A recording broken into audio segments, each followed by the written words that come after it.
Kemudian ya sekalian dan para tulabul ilm, barakallahu fikum, dalam menuntut ilmu kita harus selalu mengambil ilmu itu dari orang-orang yang selalu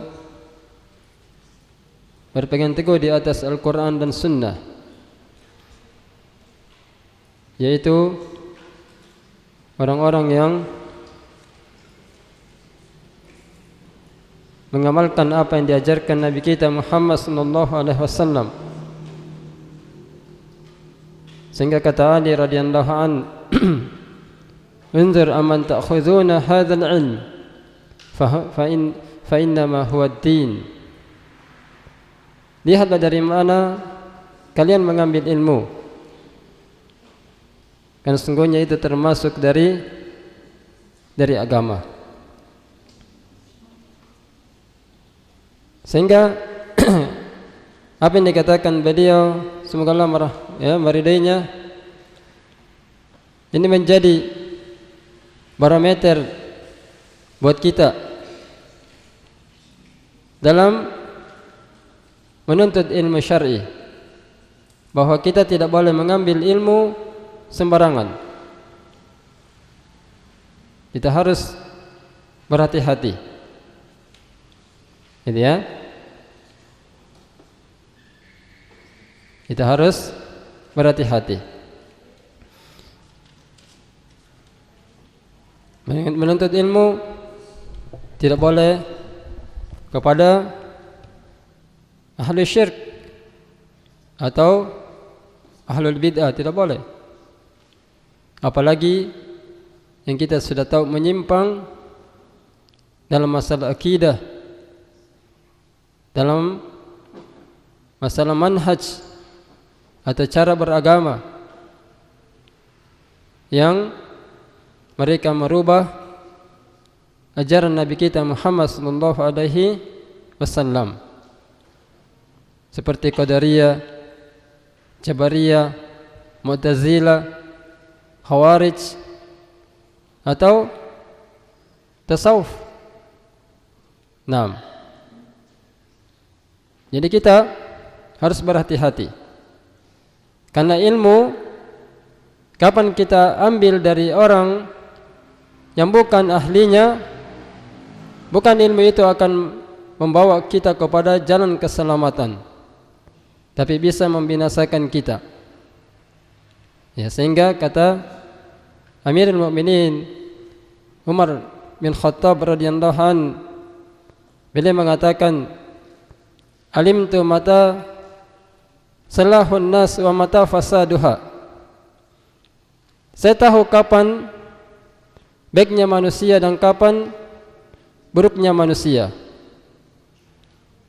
Fa idza jaa al-fiqhu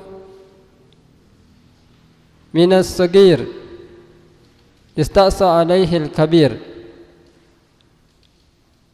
Kalau datang ilmu dari orang yang kecil, maka orang yang besar menjauh darinya. Itu. Dan kapan ilmu itu datang dari yang besar? Wa idza jaa al-fiqhu minal kabir ittaba'a as-saghir fahtudiya. Dan kapan ilmu itu datang dari yang besar, lalu kemudian yang kecil dia mengikuti, maka mereka keduanya mendapat petunjuk.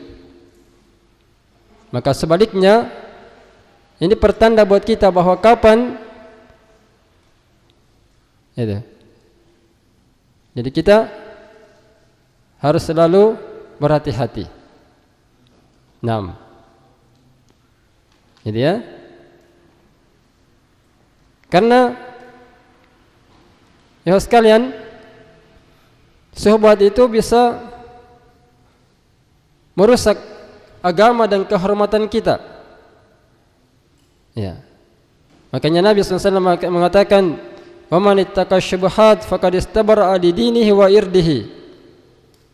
Barang siapa yang menjaga dirinya dari subhat, maka mulia agamanya dan kehormatannya. Itu. Sehingga kita diajarkan di dalam hadis ini untuk selalu mengambil yang baik. Itu ya, selalu mengikuti yang hak. Jangan yang masih samar-samar, apalagi yang sudah jelas-jelas menyimpang. Karena itu akan merusak kehormatan dan kemuliaan kita. Itu. Kemudian kata Ali radhiyallahu an, ya, "Unzur ma qala wa la tanzur man qala." Lihatlah apa yang dikatakan dan jangan lihat orang yang orang yang mengatakan. Ya, ini juga sebagai pelajaran buat kita untuk selalu menilai ilmu itu apakah bersumber dari Al-Quran dan sunnah Nabi kita Muhammad sallallahu alaihi wasallam, sebagaimana para salafus saleh yang mereka itu orang-orang pilihan yang tidak diragukan lagi tentang manhaj mereka, cara beragama mereka. Itu ya. Kalau bukan dari bersumber dari Al-Quran dan Sunnah ala fahmi salaf, maka kita harus menghindar darinya. Itu. Makanya ilmu itu harus betul-betul kita menjaganya dengan baik. Itu. Supaya bisa membawa kepada petunjuk keselamatan kita di dunia dan di akhirat. Naam.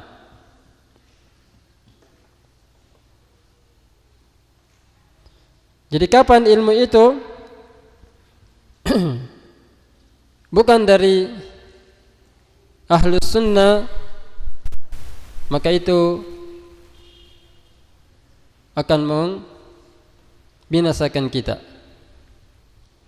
Itu. Merusak agama kita sendiri. Naam. Makanya ya sekalian, ahlus sunnah itu digambarkan seperti hujan yang menyirami bumi, yang dengannya kemudian tumbuhlah tanaman. Bisa bumi itu hijau. Ya. Ahlul bid'ah justru kapan ada bid'ah tersebar, maka bumi itu akan menjadi hancur. Akan hancur. Itu, kan tandus, kering. Akan tanaman-tanaman itu bukan malah subur. Itu. Makanya ada katakan wala tufsidil fil ardi ba'da islahiha. Janganlah kalian merusak bumi setelah Allah Subhanahu wa taala telah memperbaikinya. Yaitu setelah Allah mengutus Nabi kita Muhammad sallallahu alaihi wasallam dengan dakwanya yang hak, akidah yang lurus, dengan manhaj yang benar. Jangan kita berbelok dengan mengambil selain dari petunjuk Nabi kita Muhammad sallallahu alaihi wasallam. Itu. Jadi itulah ya, sehingga Ahlus Sunnah harus selalu komitmen berpegang teguh di atas agama Allah Subhanahu wa taala dimanapun dia berada. Ya, dia menggenggam sunnah ini, ajaran ini seperti menggenggam bara api. Naam. Jadi ya, makanya orang yang mengamalkan sunnah itu dianggap terasing. Sebagaimana Nabi kita mengatakan badal Islamu gharib. Ya, wa sayaudu ghariban fatuba lil ghuraba. Jadi Islam ini mulai dalam keadaan terasing. Dia muncul pertama itu terasing. Iya. Kemudian akan kembali lagi terasing. Maka beruntunglah orang-orang yang terasing tersebut. Nah, makanya Ahlus Sunnah jamaah sekalian, di tengah-tengah banyaknya firqah, banyaknya kelompok, itu dia tidak boleh menyerah. Dia harus teguh, tegar terus. Bagaimanapun fitnah-fitnah itu datang, ya, walaupun mungkin dihina, walaupun mungkin dia dicap dengan berbagai label, tapi dia tetap bersabar. Nah, dan orang yang selalu komitmen dan tegar di atas sunnah ini, Allah akan selalu menolongnya. Sebagaimana Nabi katakan, la tazulu ta'ifah, akan ada senantiasa kelompok yang ditolong oleh Allah Subhanahu wa taala. Itu. La tazulu ta'ifah mansuratun la yadurruhum man khadhalahum hatta ya'tiya amrullah. Akan ada senantiasa kelompok yang ditolong oleh Allah. Ya, dalam riwayat lain dikatakan zahirina 'alal haq.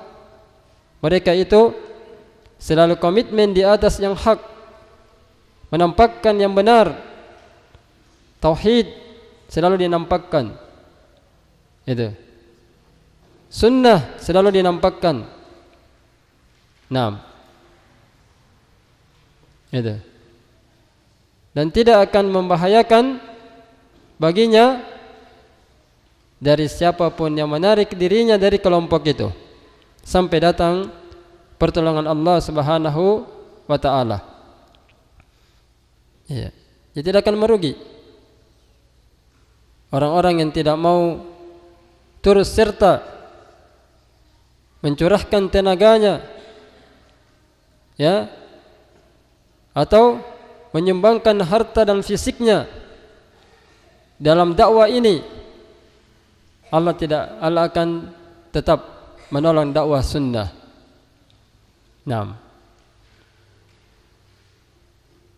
Makanya Ahlus Sunnah selalu bergembira. Dan Ahlus Sunnah bukan dia aliran baru, bukan. Dan Ahlus Sunnah bukan berarti, ya, nama yang dipasang baru ditulis, ya, Ahlus Sunnah wal Jamaah, bukan. Jadi dia adalah sifat. Ahlus Sunnah itu adalah sifat. Siapa yang menyifati sebagaimana para salafus saleh, maka dialah Ahlus Sunnah. Nama boleh berbeda, tapi siapa yang meniti jalan mereka, maka itulah Ahlus Sunnah wal Jamaah yang dimaksud dalam hadis ini. Iya, makanya Nabi ketika ditanya siapakah yang selamat itu, siapakah itu al-jamaah, Nabi katakan, ma ana alaihi al-yaum wa ashabi, apa yang aku berada di atasnya hari ini dan para sahabatku.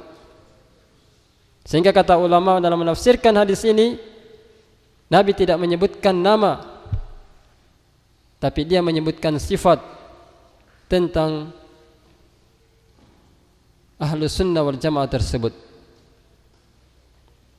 Bahkan ada orang sengaja memasang di depan sekolahnya mungkin Ahlus Sunnah wal Jamaah, tapi bukan berarti itulah kelompok yang dijamin selamat, bukan. Belum kita bisa mengklaim bahwa dialah yang termasuk yang disebutkan oleh Nabi sallallahu alaihi wasallam. Selama mereka tidak mencontohi cara beragamanya Nabi, selama mereka ya dari sisi akidah, dari sisi pemahaman manhaj, selama mereka betul-betul ya mengambil dari apa yang datang dari Nabi dan para salafus saleh, maka itulah yang dimaksud. Itu. Makanya ya sekalian, kita juga harus melihat apakah diri saya ini sudah berakidah, beragama, mengikuti jalannya Nabi sebagaimana praktek para salafus saleh, Nabi dan para sahabatnya, para tabi'in, para tabi'ut tabi'in. Apakah kita sudah bisa seperti mereka? Itu selalu menjadi tanda tanya buat kita, supaya kita bisa mendapatkan pertolongan dari Allah Subhanahu wa ta'ala. Jadi kita harus selalu berusaha, bekerja keras, meniti jalan yang hak, sekalipun seperti menggenggam bara api.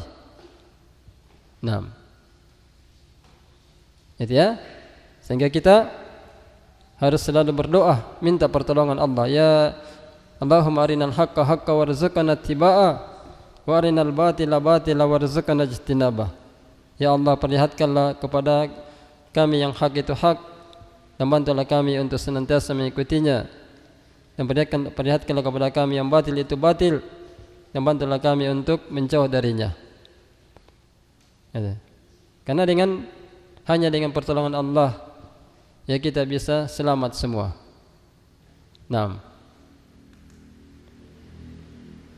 Iya.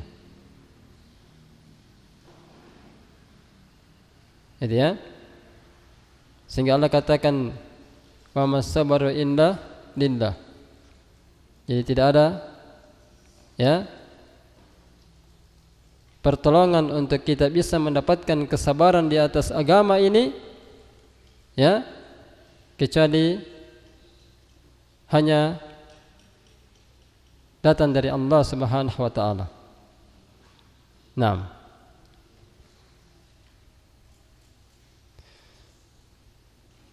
Dan Nabi SAW mengatakan, wa may yatasabbar yusabbarhullah.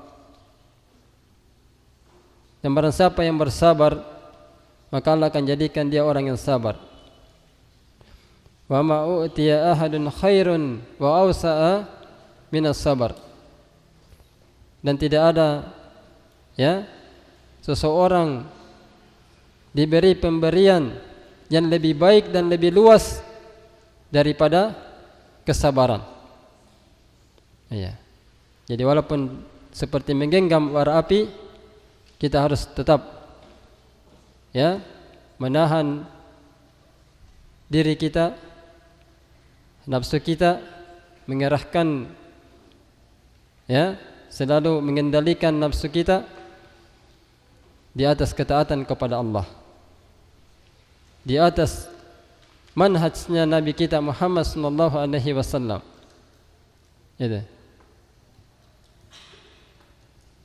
Jadi kita harus perkuat kesabaran itu.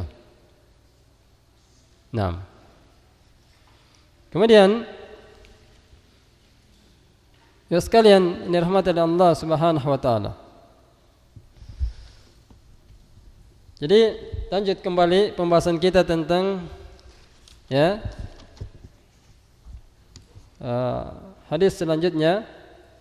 An Abdullah ibn Buhaina wa kana min ashabin Nabi sallallahu alaihi wasallam anna Nabiy sallallahu alaihi wasallam shalla bihim adh-dhuhra faqama fi rak'atayn ulayayn wa lam yajlis faqama an-nasu ma'ahu hatta idza qada as-salah Wantadhara an-nasu taslimahu kabbara wa huwa jalisun fasajada sajadataini qabla an yusallima summa sallama. Dari Abdullah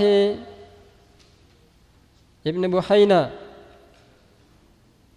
dan dia adalah termasuk sahabat Nabi Muhammad sallallahu alaihi wasallam, bahwasanya Nabi sallallahu alaihi wasallam salat zuhur, lalu beliau berdiri pada 2 rakaat pertama. Beliau tidak duduk. Iya. Seharusnya kan duduk ya, tapi Nabi tidak duduk. Faqaman nasu ma'ah, maka manusia pun ya berdiri bersama beliau. Hatta idza qada shalah, hingga apabila Nabi sallallahu alaihi wasallam selesai dari salat, wantadhara an-nasu taslimah, dan manusia menunggu salamnya beliau. Nabi kemudian bertakbir, Nabi bertakbir kemudian duduk. Itu. Nabi bertakbir padahal Nabi dalam keadaan duduk. Iya. Jadi Nabi bertakbir itu ya, di rakaat terakhir itu ya. Beliau masih duduk, Nabi bertakbir, Allahu Akbar, lalu sujud 2 kali. Sebelum beliau salam, lalu kemudian beliau salam. Itu. Jadi Nabi sujud 2 kali, kemudian dia salam. Itu. Secara global hadis ini, kata Syarih rahimahullah, maknanya yaitu sallan Nabi sallallahu alaihi wasallam bi ashabihi salat az-zuhur. Jadi Nabi sallallahu alaihi wasallam dia salat bersama sahabatnya. Ya. Salat zuhur. Falamma shalla rak'ataini al-ulayaini, maka tatkala Nabi sallallahu alaihi wasallam salat 2 rakaat pertama, beliau berdiri ya setelah 2 rakaat itu. Nabi tidak duduk dengan duduk tasyahud awal. Fa tabahul ma'mumun ala dzalika, maka makmun pun mengikuti beliau hatta idza shalla rak'atainil akhrayaini, hingga apabila Nabi sallallahu alaihi wasallam selesai dari salat 2 rakaat, jalasa li tasyahhud, beliau duduk untuk tasyahud akhir. Fa faraga minhu wa antadhara an-nasu taslimah. Jadi dan Nabi selesai dari tasyahud akhir ya, lalu makmun menunggu salamnya Nabi. Beliau bertakbir sedangkan beliau duduk, lalu Nabi sujud dengan 2 kali sujud sebelum salam, seperti sujud di sunbis salah. Jadi seperti ya sujud ya yang Nabi lakukan dalam salat. Itu.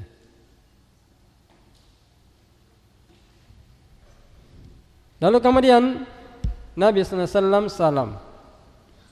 Ini ya maknanya dalam hadis ini. Jadi Nabi ajarkan cara apabila kita lupa dalam salat, lupa seperti tadi ya, maka kita diajarkan untuk mengganti apa yang kita tinggalkan tadi, yang kita lupakan tadi ya, dengan 2 kali sujud. Nah, ini cara yang praktis yang Nabi ajarkan. Ya. Jadi tak usah diulangi ya dari awal. Tak usah. Nah, jadi repot kalau kita mau ulangi lagi. sekiranya kita tidak diajarkan cara seperti ini, ya mungkin saja seperti tadi kita mengulangi lagi salat tadi karena sudah dianggap batal. Tapi ternyata masya Allah ya, Allah ya membimbing nabinya cukup dengan 2 kali sujud sebelum salam. Nah, dan ini menunjukkan bahwa Allah itu betapa besar rahmatnya kepada umatnya ini. Ya. Allah kasih ya keutamaan yang luar biasa. Nah, kalau orang-orang dulu itu kalau ada bersalah dalam melakukan suatu ya, misalnya ada kesalahannya seperti di zaman Bani Israel, ya, itu langsung dihukum. Kalau kita tidak, masya Allah. Coba kita salah dalam sholat saja, kita dikasih metode, cara untuk bisa menggantikan tadi itu. Kalau orang dulu ada kesalahannya langsung dihukum. Ya, kita masya Allah umatnya Nabi dikasih keutamaan yang luar biasa. Ya, kita ada kesalahan dalam sholat, ya seperti lupa ini, ternyata Allah tidak menghukum kita, tapi justru dikasih solusi yang terbaik yang memudahkan kita. Ya, makanya Islam ini indah. Ya, makanya orang yang hari ini masih jauh dari Islam sungguh sangat rugi. Ya. Bahkan dengan kemudahan itu banyak orang justru berubah dengan mempersulit sendiri agama yang sudah mudah ini. Nah, dia cari jalan-jalan yang lain. Makanya dia sendiri yang memberati dirinya. Ya sekalian, ini rahmatan Allah Subhanahu wa taala. Dan para tulabul ilm, barakallahu fikum. Apa yang bisa diambil dari hadis ini? Yang pertama yaitu wujubu sujudi sahwi liman minha fi salati wa tarki tasyahud awal. Jadi wajibnya kita ya sujud sahwi, ya wajib melakukan ya sujud sahwi. Ya. Ini ya perkara wajib. Jangan dianggap sunnah ya, tapi wajib. Ya. Liman saha fi shalah, bagi orang yang lupa dalam salat. Itu. Dan orang yang meninggalkan tasyahud awal. Itu wajib. Yang kedua, anna tasyahud al-awwala laisa biruknin. Bahwa tasyahud awal itu bukanlah rukun salat. Walau kana ruknan, sekiranya dia adalah rukun, nama jabaran naqas, ya, jabaran naqsu bihi sujudus sahwi. Ya, sekiranya dia adalah rukun, ya, itu ya, nama jabaran naqsu bihi sujudus sahwi. Itu. Ya, sekiranya dia adalah rukun, maka ketika tatkala ya kita ada pelanggaran atau ada kekurangan darinya, itu. Misalnya tadi ketinggalan dari sujud. Yang ketiga, bahwa berkali-kali kita lupa di dalam sholat, itu cukup diganti dengan 2 kali saja sujud. Iya. Tak usah dengan sujud 4 kali, tak usah. Misalnya kalau 2 kali lupa ya, tapi cukup saja dengan dua kali sujud saja. Walaupun mungkin 2 kali lupa atau 3 kali lupa dalam salat. Naam. Fa inna an-nabiy sallallahu alaihi wasallam taraka huna al-julus wa tashahhud ma'an. Karena sungguhnya Nabi sallallahu alaihi wasallam di sini dia meninggalkan duduk dan tasyahud secara bersamaan. Dan Nabi cuma 2 kali sujud. Yang keempat, ahamiyatu mutabi'al imam. Itu pentingnya kita mengikuti imam. Ya. Jadi kalau imam walaupun dia tidak tasyahud awal, jangan kita menyelisihi imam. Ya. Jadi ini biasa banyak kesalahan dalam salat secara berjamaah kalau imamnya sudah berdiri karena dia lupa. Ya. Dia ingin memaksakan kehendaknya. Ya, tetap baca subhanallah subhanallah. Padahal imamnya ini sudah berdiri sempurna. Ya, ini suatu kekeliruan biasanya. Jadi kalau imamnya sudah berdiri sempurna, makmum jangan lagi bilang subhanallah. Cukup dia harus ikut. Ya, mengikuti imamnya. Begitu. Nah, nanti terakhir baru sujud sahwi. Ya. Begitu. Jadi kita harus lihat posisinya imam ya. Kita lihat posisinya dulu. Apakah baru naik berdiri atau sudah berdiri sempurna baru kita mengatakan subhanallah. Itu harus diperhatikan. Gitu ya, supaya jangan imamnya sudah berdiri sempurna lalu kemudian turun lagi kembali. Iya. Karena ada yang biasa ya seperti itu. Dia sudah berdiri tapi karena dia mendengar makmum mengatakan subhanallah, akhirnya dia turun kembali. Iya. Padahal sebenarnya cukup melanjutkan saja rakaat berikutnya. Itu yang diperhatikan Nabi kita Muhammad sallallahu alaihi wasallam. Itu. Jadi makmum harus perhatikan di situ. Harus ikut imam, bukan imamnya kembali menjadi menjadi apa? Makmum bagi makmumnya. Iya. Jadi ini kesalahan. Masa imam menjadi makmum lagi? Kan salah. Iya. Jadi jangan terbalik ya. Kita harus perhatikan ini supaya apa yang kita kerjakan Allah Subhanahu wa taala menerima ibadah kita. Dan jangan terulang ya di atas kesalahan terus. Barakallahu fikum, mudah-mudahan bermanfaat apa yang kita pelajari. Dan semoga Allah Subhanahu wa taala selalu menjaga kita dimanapun kita berada. Diberikan keberkahan dalam harta dan keluarga kita.